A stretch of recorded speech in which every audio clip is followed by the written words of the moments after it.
We were talking last time about the establishment of the monarchy or kingship in Israel. And I want to say a little bit about some of the features of Israelite kingship. And today I'll be coming back frequently to the Israelite notions of kingship and royal ideology. But to start off, one of the most important things to realize is that the king in Israel was not divine, as he was in Egypt, or even semi-divine. Occasionally he offered sacrifice, but he didn't play a regular role in the cult. Israelite royal ideology was heavily indebted to Canaanite royal ideology. You have similar language that's applied to the kings of Israel. The king is said to be appointed by the deity or deities to end wickedness, to enlighten the land. He's the channel of prosperity and divine blessing for the nation. All of this is true of Canaanite kings as well. And the king, as we've seen, is spoken of as God's son. That doesn't imply divinity. It's a metaphor, the metaphor of sonship. It was used for the Canaanite gods as well, and it expressed the special relationship between the king and the deity. It was the same relationship as was found between that of a suzerain and a vassal. In our suzerainty treaties also, the vassal is the son of the suzerain. It's a kind of adoption, and what it means is that the one who is metaphorically the son is to serve the father loyally, faithfully, but is also susceptible to chastisement from him. And that's what we saw in Nathan's statement or pronouncement or prophecy to David last time. Michael Coogan points out that the notion of the sonship of the king was revolutionary. It was a deliberate effort to replace an earlier understanding according to which the entire nation of Israel was God's son. You'll remember during the plagues in Egypt, and God refers to Pharaoh as having oppressed his son, Israel, his firstborn. As Yahweh's son, the king now is standing between God and the people as a whole. And we're going to return in a moment to this new royal ideology and what's really going to be a very tense juxtaposition with the covenant theology. But first I want to say a little bit more about the characters of David and Solomon before going into the way royal ideology was later developed. In the Bible, David is second only in importance and in textual space to Moses, right? The amount of space that's devoted to him. It's second only to Moses. There are three characteristics of David which stand out. And the first is that he's described as being quite proficient in music and poetry. And so we'll see that later tradition is going to attribute to him not only the invention of various instruments, but also the composition of the book of Psalms. It seems to make sense that he would be the composer of the book of Psalms if he has a reputation for poetry and music.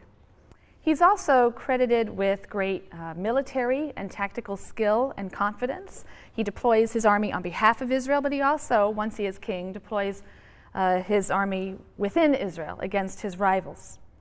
Third, he's depicted as a very shrewd politician, and it was David who created permanent symbols of God's election of Israel, God's election of David himself, God's election of David's house or line or dynasty to rule over Israel in perpetuity. It is said that he conceived the idea of a royal capital. He captured the city of Jebus. Jebus, it was a border town, so it's free of any tribal association, right? It's sort of like a Washington, D.C. It's not located really within any one tribe. And he captured this and built it up as the city of David. The city was going to be renamed Jerusalem, and it would become understood as the chosen city, the place where God caused his name to dwell. As Deuteronomy said, there would be a place where God would choose to cause his name to dwell. And so Jerusalem becomes a symbol of God's presence. It becomes a symbol of Israel's kingdom, monarchy. It becomes a symbol of the dynasty of David. It is referred to as the city of David. David transfers the ark to this city, and so he makes it the home to the ancient witness of the covenant, the Sinaitic covenant. The added implication is that the Davidic dynasty has inherited the blessings of the covenant, is somehow fulfilling the promise to the patriarchs, which is also associated with the nation of Israel at Sinai. He planned a temple that would become the permanent resting place for the ark and a cultic center for all Israel, but the building of this temple was left to Solomon, so we'll discuss it and its symbolism when we get to Solomon. But according to the biblical record, it was still David who made the chosen dynasty, the chosen city, what would eventually be the temple, into permanent and deeply interconnected symbols of the religion of Israel. And it's really with David that the history of Jerusalem as the holy city begins. Now, the biblical assessment of David is initially relatively positive, and this changes shortly after his ascension to the throne. Beginning in 2 Samuel, from about chapter 9 through 20, and then on into the first couple of chapters of Kings, you have a stretch of text which is often referred to as the court history or the succession narrative of David. The critical question that drives this particular historical fiction is the question of succession. Who will succeed David? He has many children, but one by one his sons are killed, or they're displaced or disqualified in one way or another, until finally there is Solomon. There are lots of wonderful major and minor characters in this drama. It's a very complex drama, lots of intrigue and passion. But the material in this section also presents a rather unusual portrait of David. He's weak, he's indecisive, he's something of an anti-hero. He stays home in the palace while other people are off leading battles and fighting the wars. He enters into an illicit relationship with a married woman, Bathsheba. He sees to it that her husband is killed in battle to cover up his affair. It's this combined act of adultery and murder that earns him a sound scolding from Nathan, the prophet Nathan. We'll come to that when we talk about prophets next week. But God punishes him with the death of his son. And it's really from this point on in the story that we see David losing control over events around him. His control declines. He's indecisive on the whole question of succession, and that leads to all kinds of resentment and conflict, as well as revolts. There's one revolt, which is a revolt in support of his son Absalom. That's a revolt that the Deuteronomistic historian also indicates was a punishment for his affair for David's affair with Bathsheba. But during this revolt, David flees from his enemies. He's stripped of his crown. He's degraded. When Absalom is killed, David weeps for his son uncontrollably, and this only angers his own supporters who fought so earnestly against Absalom in his defense. It's a very poignant moment. But by the end of the story, David is almost completely impotent and senile even. The prophet Nathan and Bathsheba plot to have Bathsheba's son, Solomon, named the successor of David. And there really is no point at which there's any divine indication that Solomon has won divine approval, no divine indication that he is the one. It happens through palace intrigue, particularly with Bathsheba and Nathan.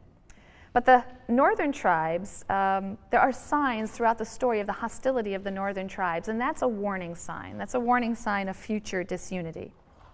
This whole court history is just a wonderful, masterful work of prose. You're going to be reading something from a book by a fellow named Mayer Sternberg, which is, I think, just a wonderful study of the Bathsheba story. Some speak about all of this unit as being authored by the J source. You need to know that source theory has undergone so many permutations. There really isn't any standard view, but I think the idea that the sources J, E, P, and D extend beyond the Pentateuch is now generally no longer accepted. So you will sometimes see people talking about the J source as going all the way through the end of 2 Kings and being, in fact, J is the author of the court history. But for the most part, I think most people think of the source theory as applying to the Pentateuch, and beyond that, we talk about the Deuteronomistic historian redacting earlier sources. I'll talk a little bit more about some of those sources as we move through the later books, the books of the former prophets. The court history has an array of very richly drawn characters. They act out all sorts of scenes of power and lust and courage and struggle. There's crime, there's tender love. It's a very realistic sort of psychological drama. It's also striking for its uncompromising honesty. We don't see anything like that really in the work of any contemporary historian. David is depicted in very, very human terms. The flattery and the whitewashing that you find in other ancient Near Eastern dynastic histories is lacking here. The flattery and whitewashing that we get, for example, in Chronicles. Right? The books of Chronicles are really just a retelling of the material here in the former prophets. And they clean up the picture of David. There's no mention of Bathsheba in there. So you do have that kind of whitewashing as part of the historiography of the book of Chronicles. But it's lacking here. All of the flaws, all of the weaknesses of David, a national hero, they're all laid bare. Implicitly, perhaps, that is a critique of kingship. It's perhaps a critique of the claim of kings to rule by divine right. The author here seems to be stressing that David, and as we shall see, Solomon, he's quite human, Solomon's quite human. They are not at all divine. They're subject to the errors and flaws that characterize all humans. As we move out of Samuel now and into 1st and 2nd Kings, we see that these books, Kings, contain the history of Israel from the death of King David until the fall of Judah in 587, 586, and the exile to Babylonia. These books also appear to be based on older sources. Some of them are explicitly identified. They will refer sometimes to these works, which evidently were subsequently lost, but they'll refer to the book of the Acts of Solomon, or the book of the Annals of the Kings of Israel, or the book of the Annals of the Kings of Judah. Annals and chronicles were regularly maintained in royal courts throughout the ancient Near East. There's no reason to think that this wasn't also done in a royal setting in Israel. These annals generally listed events, important events in the reign of a given king. They tended not to have much narrative to them, and the beginning of the first 16 chapters of 1 Kings has that kind of feel, not a lot of narrative and really reportage of events. Beginning in 1 Kings 17 through 22, the first 9 chapters of 7 Kings, there's a departure from that annal genre. The reporting of events in the reign of a king, and you have more developed narratives in those sources. And these narratives generally feature prophets. So it's going to lead very nicely into our study of prophets beginning on Monday. Some of the narratives evidently would have circulated independently, particularly the stories probably about Elijah and Elisha, these zealous Yahweh-only prophets. They were probably local heroes, and these stories circulated independently, but they've come to be embedded in a framework that conforms those sources to the ideology and religious perspective of the Deuteronomistic historian. 1 Kings chapter 2 is the death scene. It has David's deathbed instructions to his son Solomon. And he tells Solomon to kill all of his rivals and opponents. And in verse 12 we read, "And Solomon sat upon the throne of his father David, and his rule was firmly established." And it seems that at this point, the 3 crises that we noted in the book of Samuel, at the opening of 1 Samuel, the 3 crises we noted are resolved.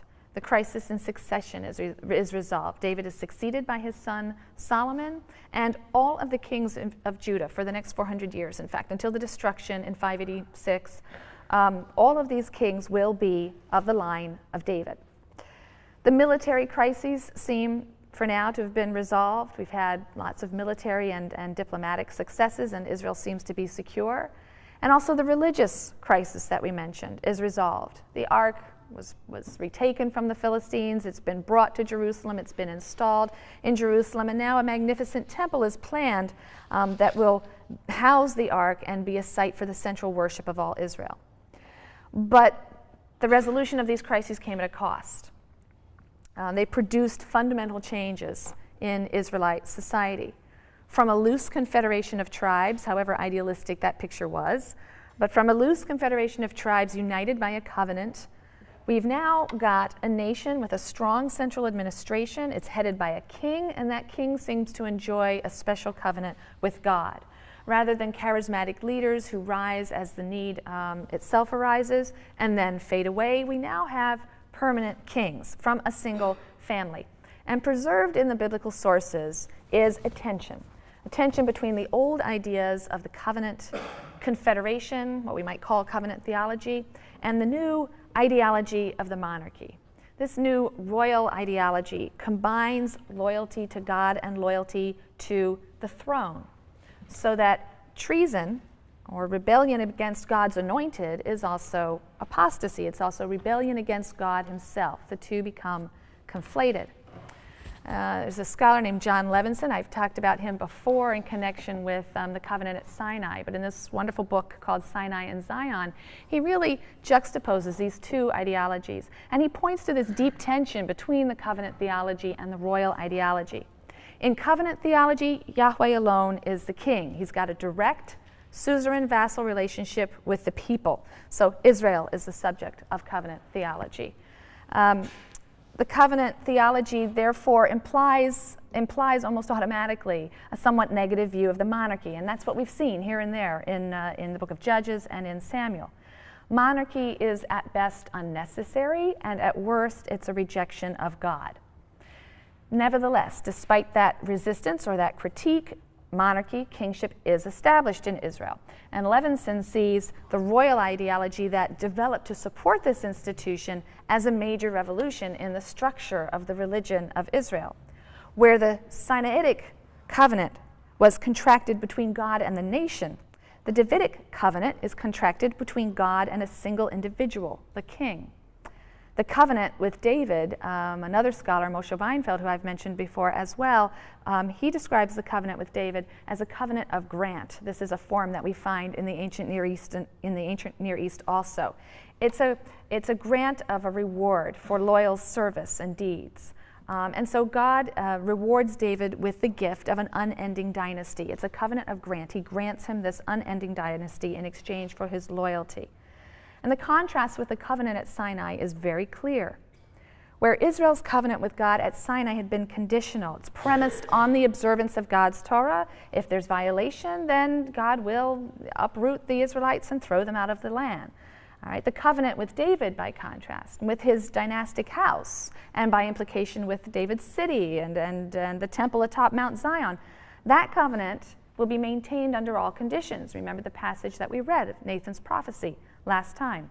So the royal ideology fostered a belief in some quarters, and we'll see this in the next few weeks, a belief in the inviolability, the impregnable nature of David's house, dynasty, the city itself, the chosen city, the sacred mountain, the temple. We'll return to this idea in later lectures.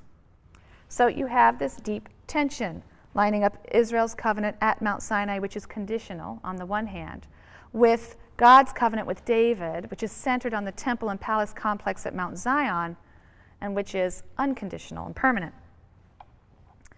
Scholars have tried to account for these two strands of tradition in biblical literature in different ways. The covenant theology with its emphasis on the conditional covenant with Moses contracted at Sinai, the royal ideology and its emphasis on the unconditional covenant with David focused on Mount Zion.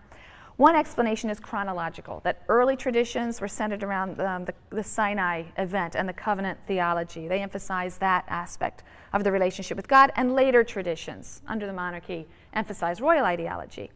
Another explanation is geographical. The northern kingdom, which if you'll recall, and we'll talk about in a moment, the northern kingdom is going to break away from the southern kingdom. Davidites will not rule in the northern kingdom. So the assumption is that the northern kingdom, which rejected the house of David, they de-emphasize royal ideology and its focus on Zion and the house of David, and they emphasize the old covenant theology and the Sinai theology. And by contrast, the southern kingdom, in which a member of the house of David reigned right until the destruction, the southern kingdom emphasized Zion and its attendant royal ideology. Well, Levinson rejects both of these explanations. He says the difference isn't that one is early and one is late. It isn't that one is northern and one is southern. We find the Sinai and the Zion traditions in early texts and late texts. We find them in northern texts and in southern texts. In the south, David's house was criticized just as roundly as it was criticized in the north, and emphasis was placed on the Sinai covenant over against the royal ideology in the south as well as in the north. So the two traditions, he said, coexisted side by side. They stood in a dialectic tension with one another in Israel. And eventually they would come to be coordinated and work together. We'll see that more towards the end of the lecture. But he says the Zion ideology will take on some of the aspects of the legacy of Sinai. Mount Zion will soon be associated with the site of God's theophany or self-revelation. It will become a kind of Sinai, now permanently in Jerusalem. It would become the site of covenant renewal. It will be seen as the place where Torah goes forth, and that's an idea, of course, originally associated with Sinai. That's where God's instruction or Torah went first. But all of these features will be collapsed or telescoped or brought into Mount Zion and the temple complex. But eventually, he says, it's not simply that the Sinai covenant theology was absorbed into royal ideology and Mount Zion, because the entitlement of the house of David will eventually be made contingent on the observance of God's Torah. The king himself, we will see, is not exempt from the covenant conditions set at Sinai. And even though he would never be completely deposed for violating the Sinaitic covenant, he will be punished for his violations. The two will work in tandem. It's an idea that we'll return to. We'll see it more clearly as we get towards the end of this lecture. But for now, keep in mind that the two are going to be held in tension and work together to check one another. Now, David's son, Solomon, is given mixed reviews by the Deuteronomistic historian. He ascends to the throne through intrigue. As I said, there's really no indication of a divine choice or approval, but he's said to reign over a golden age. His kingdom is said to stretch from Egypt to the Euphrates. He made political alliances and economic alliances throughout the region. He would seal these alliances with marriages. He married a daughter of Pharaoh. He married the daughter of the king of Tyre in Phoenicia, and so on. The text claims that he built a daunting military establishment. He put a wall around Jerusalem. There were fortified cities, Chatzor, Megiddo, Gezer. These were bases for his professional army. It's said that the army featured a very expensive chariot force. He also had accomplishments in the realms of industry and trade. He exploited Israel's natural position straddling the north-south trade routes and was able to bring great wealth to the state in that way. The daily supplies that were needed to maintain Solomon's very lavish court are detailed in 1 Kings, so it seems to have been an extraordinarily elaborate court. He developed a merchant fleet. He seemed to work closely with the Phoenicians and the Phoenician king Hiram in developing a merchant fleet and exploited trade routes through the Red Sea. All sorts of exotic products are listed as coming in to Jerusalem from Arabia and the African coast. We have the famous story of the visit of the Queen of Sheba. This could possibly be the Sabaean territory in South Arabia. And there may be some basis in fact, given these trade routes and how well traveled they were at this time. And of course, he's known for his magnificent building operations.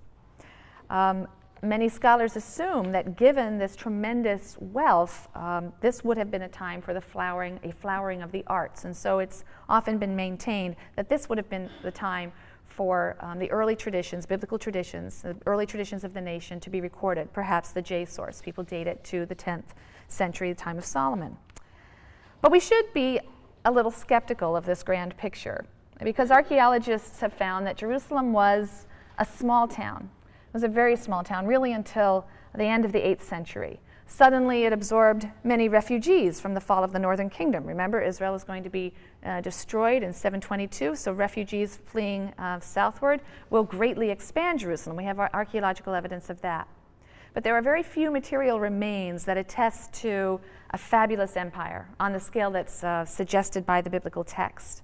Chatzor, Megiddo, and Gezer, the three places that are mentioned as fortified military bases, these have been excavated.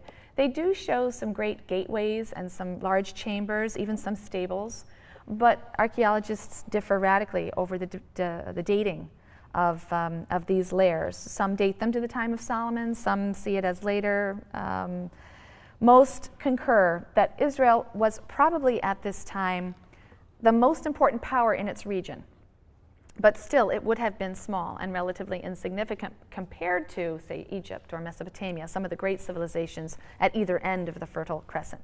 But it would have been the most important state in that area and probably was able to have some dominance over some neighboring areas as well. I just want to mention three things about Solomon, things that he's noted for. One is that he's praised for his wisdom, and because, again, the biblical text praises him for his wisdom, later tradition will find it convenient to attribute the book of Proverbs to him, as well as the book of Ecclesiastes. These are two works that belong to the genre of wisdom literature we'll be talking about later in the semester. Second, in addition to being praised for his wisdom, he's praised for constructing the temple. And in fact, the primary focus of all of the biblical material, or the biblical story of Solomon, is the building of the temple, the dedication of this temple for the Ark of the Covenant in Jerusalem. He continued the close association of the cult and the monarchy, the religious and political leadership, by constructing this magnificent new temple within the palace complex, and he himself appointed a high priest. So the juxtaposition of the house of the king and the house of the deity on Mount Zion was quite deliberate. And this hill, even though geographically it's very small, becomes, in the mythic imagination of Israel, this towering and impregnable mountain. Levinson, again, argues that Zion came eventually to take on the features of the cosmic mountain.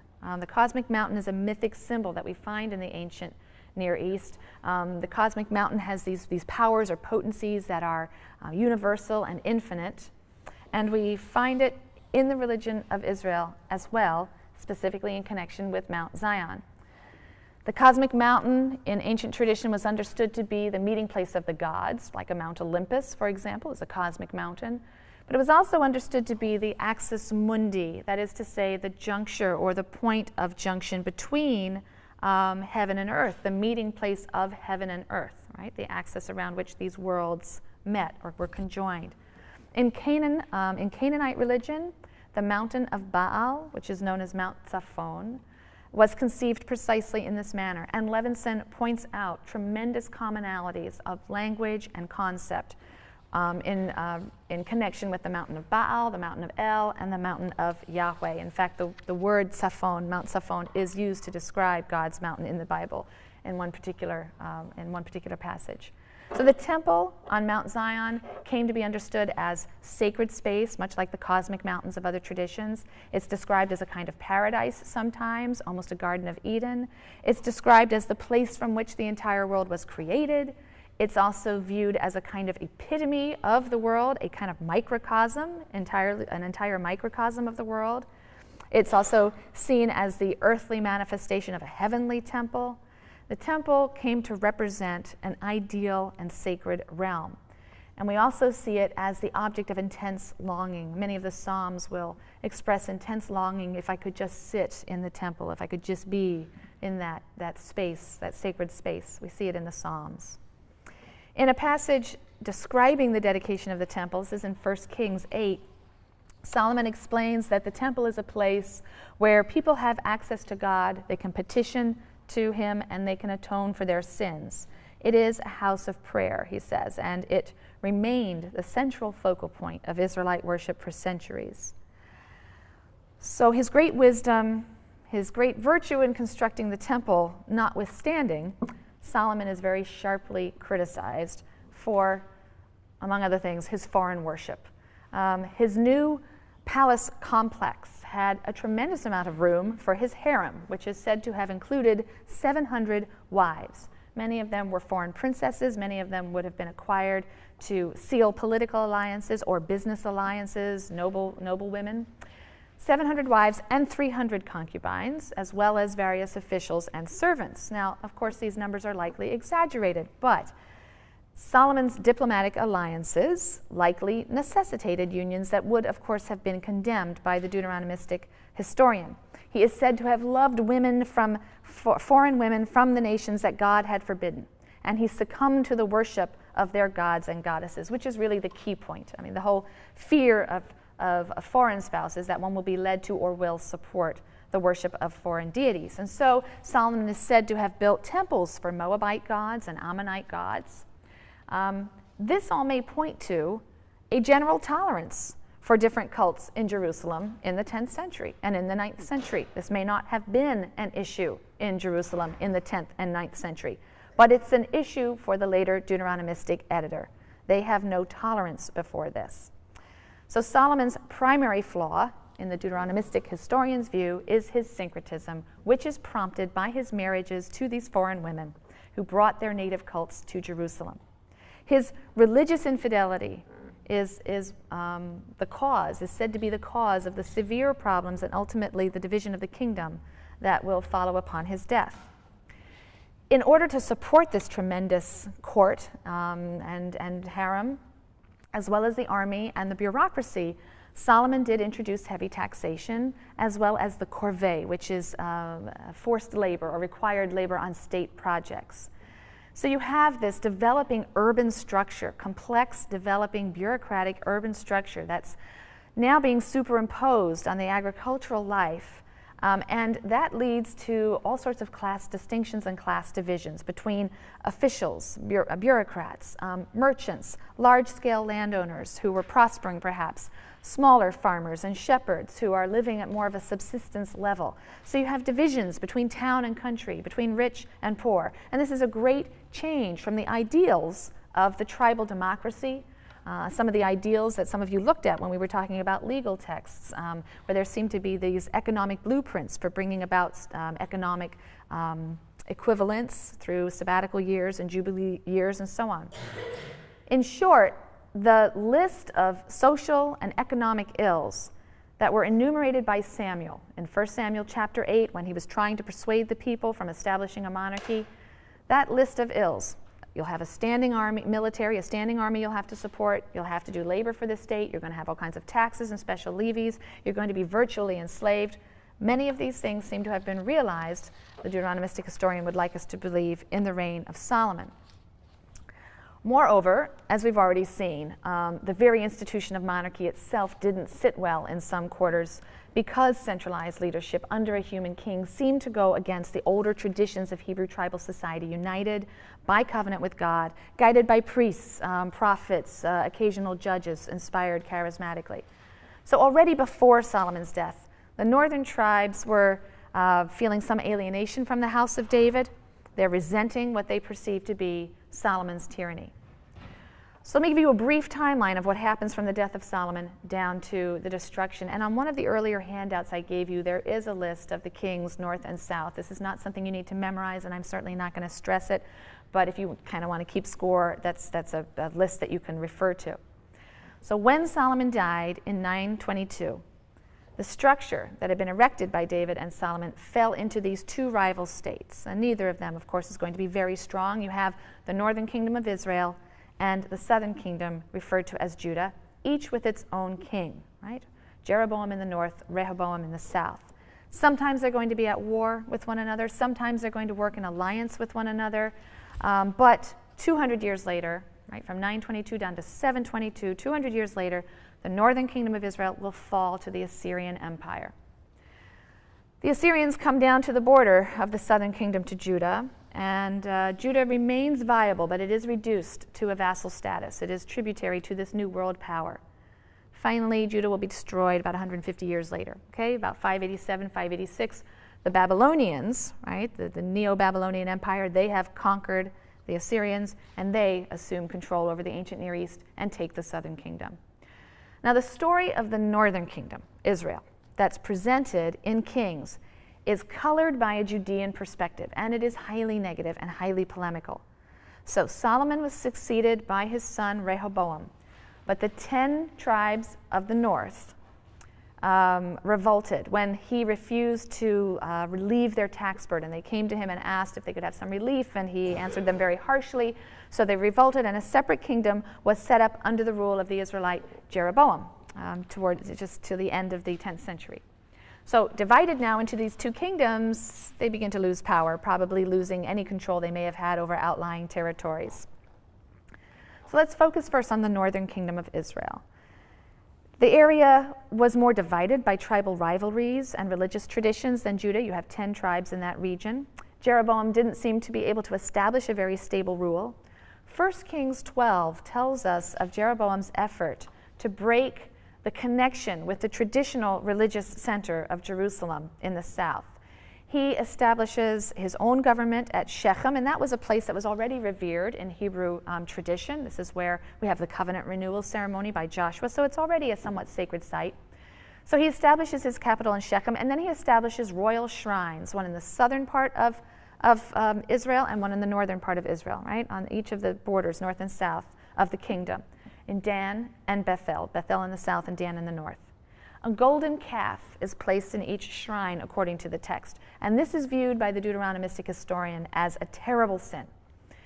Indeed, the story is written in a manner that deliberately echoes the story of the golden calf that was made by Aaron in Exodus 32. There are linguistic echoes that make it very clear that we are supposed to view this as a sin as great as the sin of Aaron.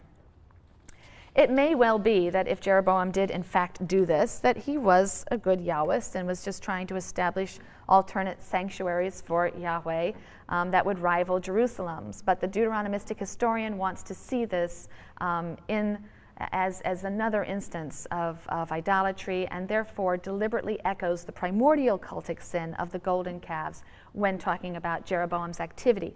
It brands his cultic center as illegitimate idolatry. Jeroboam is represented by the biblical writer as having made unacceptable concessions to Canaanite practices of worship, and so he is criticized for this. Despite his best efforts, his kingship is fairly unstable. And in fact, in the 200-year history of the kingdom, the northern kingdom of Israel, we will have 7 different dynasties occupying the throne. There was great material prosperity in the northern kingdom. I've just picked out a few kings to highlight, so these are not to be understood to be necessarily in order. I've just picked out a few highlights. But the rule of Omri was a time of some material prosperity, and his son, Ahab. Ahab was sort of the first part of the 9th century. Omri is an interesting person because he's the first king from either kingdom to be mentioned in sources outside the Bible. We have a large stone referred to as the Moabite stone, and in this stone, which boasts of a military defeat, there's the boast that Omri of Israel was defeated. Omri bought and fortified Samaria as the capital of the northern kingdom of Israel, and archaeology does reveal that this was in fact quite a magnificent city at this time. But again, the Deuteronomistic editors are going to judge him as evil. He's disobeyed God. His son Ahab also comes in for bad press. Ahab is also mentioned outside the Bible. We have an inscription of an Assyrian king who describes a coalition of Israelites and Arameans who fought against the Assyrians, and Ahab is mentioned in that inscription. Omri and Ahab were clearly very powerful and influential in the region. They are even mentioned outside the Bible. Ahab and his Phoenician wife, Jezebel, seem to have established a very extravagant court life in the capital of Samaria, and for this they're also going to be condemned by the Deuteronomistic editors. Jezebel was Phoenician, and when Jezebel tried to establish the worship of her Phoenician Baal as the official cult of Israel, right, she built a temple to Baal in Samaria. The prophets Elijah and Elisha preach a kind of holy war against the monarchy. We're going to come back to these very zealous Yahweh-only prophets of the north when we talk about prophecy next time. Ahab and Jezebel meet a very tragic end, and there will be a military coup. A military coup led by an army general, Jehu, in about 842. These are all kind of approximate years, you know, that different books will give them, they'll differ by 5 years one way or the other, but it's our best effort at reconstructing things based on some of these outside extra-biblical references that give us a firm date, and then we can kind of work around those. So the army general Jehu, in about 842, led a military coup. He was anointed king by the prophet Elisha, and he had a very bloody revenge on Jezebel. Jezebel and the priests of Baal were all slaughtered. The text says, as well as every worshiper of Baal in Samaria. They were all slaughtered. By the 8th century, you have the new Assyrian Empire on the rise. And in 722, the Assyrian king Sargon reduced Israel to the status of a province. And we have an inscription by Sargon that confirms the biblical report of this defeat. And in this inscription, Sargon says, I besieged and conquered Samaria, led away as booty 27,290 inhabitants of it. The town I rebuilt better than it was before, and settled therein people from countries which I myself had conquered. So population transplanting. I placed an officer of mine as governor over them and imposed upon them tribute, as is customary for Assyrian citizens. So there's a basic agreement between this and the biblical account. Many of the governing class, the wealthy merchants, many tens of thousands in all, were carried off to northern Mesopotamia, and they were lost to history. These are the 10 lost tribes of Israel. There would have remained behind some Hebrew farmers and shepherds. They would have continued their old ways. But as was consistent with their policy, the Assyrians imported new peoples to repopulate this area and to break up any local resistance to their rule. And this would then become the province of Samaria. And this ethnically mixed group would practice a form of Israelite religion, but the Deuteronomistic editor does not view it as legitimate. And ultimately, these Samaritans were going to be despised by the Jews of the southern kingdom, the Jews of Judah. They were seen as foreign corrupters of the faith. They were always ready to assist Judah's enemies against Judah. So they felt very little kinship, and very often the Samaritans would join against those attacking Judah. So there was tremendous rivalry between the Jews of Judah and the Samaritans. Hence, the New Testament story makes sense, right? This is a hated person, this good Samaritan. So if we turn our attention now to the southern kingdom of Judah, Judah was comprised of the two remaining tribes of Judah and Benjamin.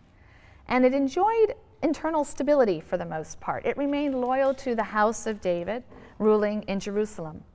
Shortly after Israel fell in 722 to the Assyrians, the Judahites, whose king at that time was King Hezekiah, right? So the King Hezekiah had to agree to terms with Assyria. They became sort of subject allies or vassals of Assyria.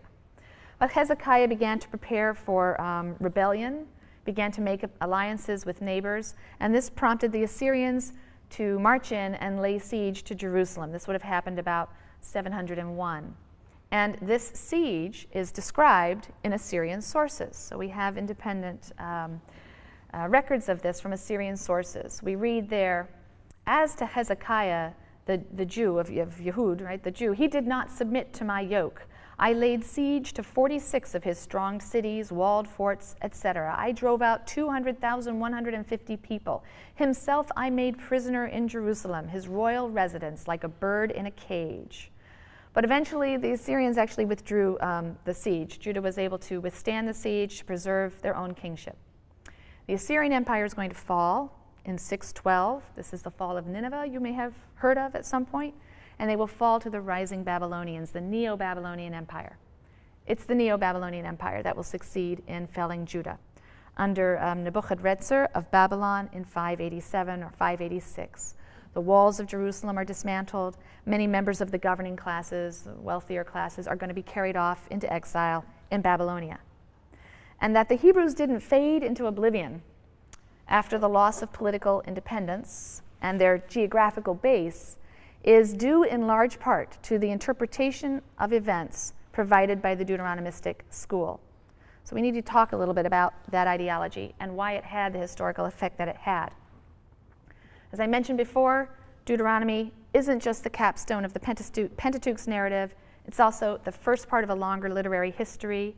Martin Noth was a German scholar who first argued for this, argued that the composition and authorship of Deuteronomy has more in common with what follows in some sense than what precedes it. And he argued that we should understand this to be a unit, the product of a particular school. Since this Deuteronomistic school is looking back at the history of Israel up to and including the defeat and exile of the Israelites in 587 or 586, the final form of the work of the Deuteronomistic school, the final form must be post-exilic, post-586. But there are, of course, various layers within that larger work that we can't really date with precision. I just want to say something about the scholarly methodology that led to the conclusion that there is such a thing as a Deuteronomistic school. That method is redaction criticism. And we've already discussed the goals and the methods of other types of criticism, source criticism or historical criticism. We've talked a little bit about form criticism and tradition criticism. But redaction criticism grew out of a kind of weariness with some of these other forms of biblical criticism and their constant fragmentation of the biblical text into older sources or into older genres or into older units of tradition in order to map out a history of Israelite religion. These other methods seem to pay very little attention to the text in its final form and the process by which the text reached its final form. So redaction criticism rejects the idea that the person or the persons who compiled the text from earlier sources did a somewhat mechanical scissors and paste job, didn't really think too much about the effect they were creating by putting things together. Redaction criticism assumes and focuses on identifying the purpose and the plan behind the final form of the assembled sources. They want to uncover, it's a method that wants to uncover the intention of the person or the persons who produced the biblical text in roughly the shape that we have it, and what was intended by their producing it in the shape that we have. So redaction criticism proceeds along these lines, and this is how it first developed. First, you can usually identify linking passages, that is to say, passages that kind of join narrative to narrative or unit to unit in an attempt to make the text read more smoothly or just to ease the transition from one source to another. And these linking passages are assigned to R for redactor, right? Also assigned to R are any interpretive passages. That means passages that stand back to comment on the text or interpret the text in some way. Any place where the narrator turns to directly address the audience. So for example, when you have a verse in which the narrator turns and says, that was when the Canaanites were still in the land. That would seem to be from the hand of a redactor, putting the sources together. When you have an ideological comment, that is to say, a comment of the type that, and that is why the Israelites do such and such ritual observance to this day. Right? That also seems to be written from the perspective of a compiler of sources, someone who's putting the text together.